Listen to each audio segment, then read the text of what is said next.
Listen, meme coins do not just test your strategy, they test your emotions. And most accounts don't get destroyed by like bad analysis and like bad mentality, but it's more like an emotional trap in a way. There are three main things that I would say which traps traders and makes them blow their back out to their funded account. First is going to be FOMO, fear of missing out. You see a coin that's like pumping fast or something like that, and the volume spikes, it's going up and down, cup season, devs and whoever it may be, right? But the Discord is talking about it, or a Telegram group is talking about it, the chart looks nice, right? So you feel pressure to hop in. You hop in, you start losing money, you hop out, and now you feel like, okay, wow, I gotta make that money back, okay?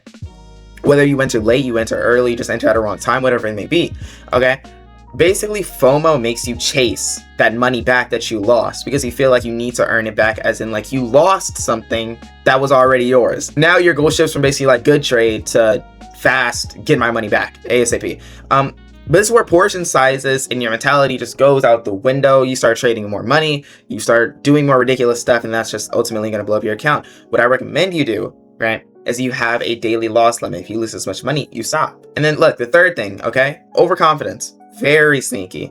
You catch a good trade, maybe two, your account jumps like very quickly, right? From, I don't know, however much it was at 0.33 SOL to 3.5 or 0.35, right? Now you feel like a sharp excitement in a way, because now that you're actually doing well, you're starting to get like happy, and that dopamine is starting to rush into your brain, right? So you loosen your rules a little bit, you start to increase your size just a little bit more. You're out here taking your time, being patient, right? You don't care. You're already up. And you can chill anytime that you want.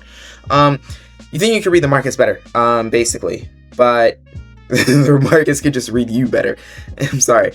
Most traders basically get back their best days, and that turns into their worst days. Think about it. Your worst days, half of your worst days, were most likely a really good day when you was up a lot. And if I'm wrong, please tell me in the comments. But that's what I've experienced. That's what I've helped people with. Basically, the solution isn't to eliminate emotion. That's just not realistic. What the real goal is to recognize it early and then start to go with your emotion and put your emotions in check. Make sure you lock yourself, your mentality, in going a straight path instead of fluttering around when you're starting to lose. But that's just my few pieces of words. I'm done yapping off your bones. I have a free Discord in the link in the description where I teach people about their mentality, because most people have 50% of what they need, which is that strategy, right? But they don't have that level of mentality that can actually save their account when they're low. It's only free to start, and then there's also a paid version where I will give you daily routines and stuff like that, so you can actually keep your brain active outside of the charts. But check it out, it's free to start, link description.